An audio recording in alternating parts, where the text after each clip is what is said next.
Bismillahirrahmanirrahim. Assalamualaikum warahmatullahi wabarakatuh. Waalaikumsalam warahmatullahi wabarakatuh. Ya, salam bahagia, salam sejahtera bagi kita semua. Kami dari CGP Angkatan 9 Kabupaten Tangerang, kelompok 4. Akan saya perkenalkan rekan saya yang pertama, Ibu Sani Rahmawati dari SD Sindang Panon 2. Dan selanjutnya Ibu Siti Yuliah dari SDN Kayu Agung. Dan saya sendiri Mila Sri Mulyati dari SDN Danau Batur. Kami akan melaksanakan praktek coaching dengan alur tirta, lalu selanjutnya secara bergiliran akan bergantian peran. Selamat menyaksikan dan semoga bermanfaat. Wassalamualaikum warahmatullahi wabarakatuh. Waalaikumsalam warahmatullahi wabarakatuh. Baik. Assalamualaikum warahmatullahi wabarakatuh. Waalaikumsalam warahmatullahi wabarakatuh. Ya, bagaimana kabarnya ibu-ibu? Alhamdulillah baik Ibu. Ya, alhamdulillah baik, luar biasa ya. Dimana hari ini kita akan melaksanakan praktek coaching ya ibu-ibu, dimana Ibu Sani akan berperan sebagai coach dan Ibu Yuli akan berperan sebagai coach ya. Nah, sekedar mengingatkan ya Ibu, dalam praktek coaching itu harus mempunyai 3 kompetensi. Yang pertama adalah kompetensi kehadiran penuh atau present, yang kedua adalah mendengarkan aktif, dan yang ketiga adalah mengajukan beberapa pertanyaan yang berbobot. Baik Bapak Ibu-ibu, untuk kepada Ibu Koci, apa saja yang sudah dipersiapkan? Baik, terima kasih Ibu Mila. Yang saya persiapkan sebagai coach, yang pertama saya sudah mempersiapkan pertanyaan-pertanyaan yang berbobot untuk memancing coach untuk memunculkan solusi dari masalah yang coach sedang hadapi. Nah, yang kedua saya akan melihat bagaimana coach akan menemukan masalah dari masalahnya tersebut. Mungkin itu saja Bu Mila. Ya, baik, luar biasa ya Bu Siti, sudah mempersiapkan semaksimal mungkin ya Bu Siti ya. Ya, untuk mengefektifkan waktu, silahkan dimulai untuk proses coachingnya. Mangga. Baik, terima kasih Ibu. Assalamualaikum Ibu Yuli. Waalaikumsalam Ibu Sani. Mohon maaf nih Bu, kira-kira ada waktu senggang? Ada Bu, silakan Ibu Sani, ada keperluan apa? Begini ya Bu, tadi saya merasa kecewa ya dengan kegiatan pembelajaran yang saya lakukan. Terus saya melihat suasana di kelas saya itu kurang kondusif, terus murid-muridnya juga asik sendiri. Dan saat saya menjelaskan itu, hanya sebagian anak yang fokus, hanya sebagian anak yang mendengarkan, sehingga hasil dari akhir kegiatan pembelajaran itu tidak memuaskan. Jadi baik Bu Sani memiliki suatu permasalahan ya Bu ya di kelas Bu Sani, kondisi kelas yang tidak kondusif ketika Bu Sani sedang melakukan proses pembelajaran. Nah, murid-muridnya tidak fokus ya Bu ya ketika Bu Sani sedang melakukan proses pembelajaran. Nah, sehingga nilai akhirnya pun kurang bagus mungkin ya Bu ya. Nah, kira-kira apa yang Ibu Sani dapatkan dari percakapan kita pada hari ini Bu? Yang saya harapkan dari percakapan kita kali ini, tentunya saya ingin menemukan solusi dari permasalahan saya agar kelas saya itu kembali kondusif, murid-muridnya bisa fokus dan bisa ikut berperan aktif dalam kegiatan pembelajaran. Menurut Bu Sani, apa yang menyebabkan kelas Ibu tidak kondusif ketika proses pembelajaran, Bu? Yang menyebabkan tidak kondusif, ya, ya saya akui ya Bu ya. Tadi saat kegiatan pembelajaran itu saya hanya masih berpusat pada diri saya, masih menggunakan gaya lama yang hanya menjelaskan saja. Nah, sehingga anak-anak itu hanya mendengarkan, terus mendengarkan kita menulis, sehingga pembelajarannya hanya berfokus pada satu, yaitu pada guru. Akibatnya murid itu merasa bosan, jenuh, dan tidak fokus, serta kelas menjadi gaduh karena banyak anak yang jalan-jalan, lari-lari, ya terus ada yang main-main. Mereka sibuk dengan kesibukannya sendiri lah, mereka sendiri. Oh, kira-kira seperti itu ya Bu ya yang Ibu hadapi. Nah, kira-kira Bu Sani, suasana kelas ideal yang seperti apa Bu yang Ibu inginkan?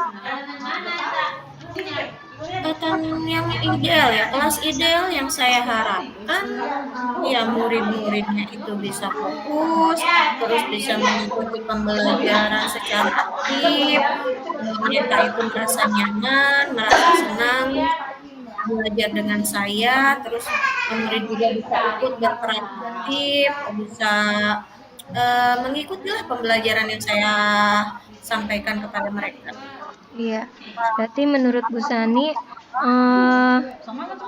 dengan mereka membuat nyaman dan murid-murid bisa senang ya dengan metode belajar sambil bermain. Nah, menurut Bu Sani ada hambatan nggak sih Bu untuk menciptakan kelas yang ideal tersebut Bu? Hambatan ya tentunya hambatannya itu ada pada diri saya ya Bu ya. Ketika saya mengajar, kalau sayanya mengajar dengan apa adanya ya, pastinya mereka anak-anak juga tidak fokus ya, mereka juga tidak terlalu antusias terhadap pembelajaran yang saya lakukan. Itu memang itu ada pada diri saya. Baiklah Bu, saya paham dengan maksud yang Ibu Sani yang tadi sampaikan. Jika kita menilai Bu skala kelas Bu Sani ini menggunakan skala hitung berapa Bu? Antara 1 sampai 10, kondisi kelasnya berada di skala berapa kira-kira Bu? Dari skala kelas saya itu tadi masih berada di skala 5 sepertinya itu ya, karena memang tidak kondusif, tidak nyaman lah, masih di skala 5. Skala 5 ya Bu ya. Tapi tidak menutup kemungkinan ya Bu Sani untuk mencapai skala 10. Iya sih ya. Apa Bu Sani memiliki target Bu untuk mencapai skala 10? Kalau untuk skala 10 saat ini sepertinya belum ya Bu ya, karena sangat sulit sekali ya untuk mendapatkan target skala 10. Tapi saya juga tidak pesimis ya untuk mendapatkan skala yang besar. Minimal saya harap untuk saat ini saya berada di skala 8. Wah, itu juga sudah bagus ya Bu ya. Sudah mencapai, misalkan mau mencapai skala 8 itu sudah sangat bagus Bu. Untuk mencapai skala tersebut Bu, apa yang Ibu Sani lakukan Bu? Untuk mencapai skala itu ya, sepertinya saya harus merubah strategi mengajar saya dengan memvariasikan metode pembelajaran yang melibatkan murid secara aktif. Terus saya juga harus menyediakan media yang dapat disentuh langsung oleh anak, terus dapat dilihat dan didengar secara langsung oleh anak. dan juga bisa dimanipulasi juga oleh anak itu sendiri. Kalau dari pengamatan Bu Sani, strategi atau metode pembelajaran yang seperti apa yang akan Ibu variasikan dan kemungkinan akan membuat anak-anak Ibu menjadi lebih tertarik Bu dalam proses mengikuti pembelajaran Bu Sani? Saya ingin menggunakan metode pembelajaran yang berpihak pada murid dengan menggunakan metode belajar sambil bermain, lalu dengan menggunakan media yang konkret yang dapat dimanipulasi oleh murid itu sendiri, karena mengingat bahwa saya akan mengajar di kelas 1, memang siswa itu kalau di SD, pas di SD itu kan memang berada pada tahap operasional konkret ya. Jadi kita harus menggunakan media-media yang konkret, juga melihat dari perkembangan murid juga kan usia antara 6 sampai 7 tahun itu mereka masih berada di usia bermain ya. Jadi saya ingin menggunakan metode belajar sambil bermain. Ya, bagus sekali Bu Sani, memang cocok ya Bu ya untuk tingkat SD metode belajar sambil bermain itu. Nah, sekarang bagaimana Ibu menuangkan hal tersebut Bu, supaya adakah hal-hal yang harus Ibu siapkan Bu? Yang harus saya siapkan tentunya saya buat perencanaan terlebih dahulu deh kayaknya ya Bu. Di dalam perencanaan itu saya bisa menuangkan ide-ide atau metode-metode pembelajaran yang dapat melibatkan siswa secara aktif, juga harus memilih media yang cocok dengan kebutuhan siswa. Namun sebelumnya saya juga harus membuat pemetaan akan kebutuhan belajarnya, seperti kesiapan belajar, minat belajar, dan gaya belajarnya. Baik Ibu, terus kemudian Ibu dalam melaksanakannya ada nggak sih Bu orang yang dapat Ibu Sani ajak untuk kerjasama Bu? Kira-kira siapa Bu dan bagaimana cara Ibu mengajaknya Bu? Tentu saja ya, saya sangat membutuhkan kerjasama terutama dengan rekan sejawat untuk berkolaborasi, untuk mencari akar permasalahan dan menemukan solusinya. Bagaimana cara mengajaknya? Ya tentu saja kami ngobrol dulu, sharing dulu dengan rekan-rekan sejawat saya. Nah, dari sharing itu nantinya kita menemukan solusi ya dari apa permasalahan. Jadi saya juga ingin sekali berkolaborasi dengan rekan sejawat untuk berbagi praktik baik. Nah, terus saya juga sangat membutuhkan dukungan dan umpan balik dari kepala sekolah untuk melihat ya rencana perbaikan yang akan saya lakukan. Berarti dari semua strategi dan rencana yang Ibu Sani sudah siapkan tadi ya Bu ya, kapan kira-kira Bu akan dilaksanakannya Bu? Secepatnya Bu, karena kondisi kelas yang tidak kondusif itu kan sangat mengganggu ya Bu ya, terutama mengganggu terhadap minat belajar siswa, mengganggu fokus siswa. Jadi secara tidak langsung ya saya memang harus secepatnya. Mudah-mudahan minggu ini juga kalau perencanaan pembelajaran sudah siap, insya Allah saya akan mengimplementasikannya langsung. Baik Bu Sani, apa sih Bu dari setelah kita melakukan perbincangan atau bercerita ini, apa yang Ibu Sani dapatkan Bu?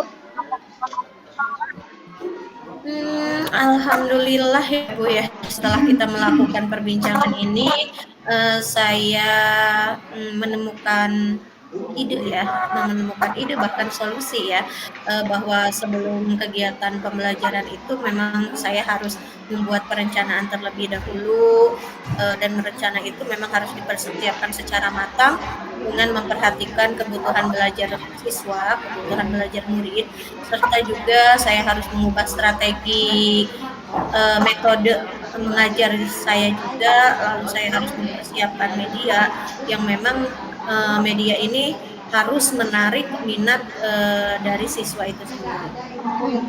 Baik Bu Sani, terus Bagaimana Bu tindak lanjut setelah pertemuan kita Bu? Setelah kita perbincangan ini Bu?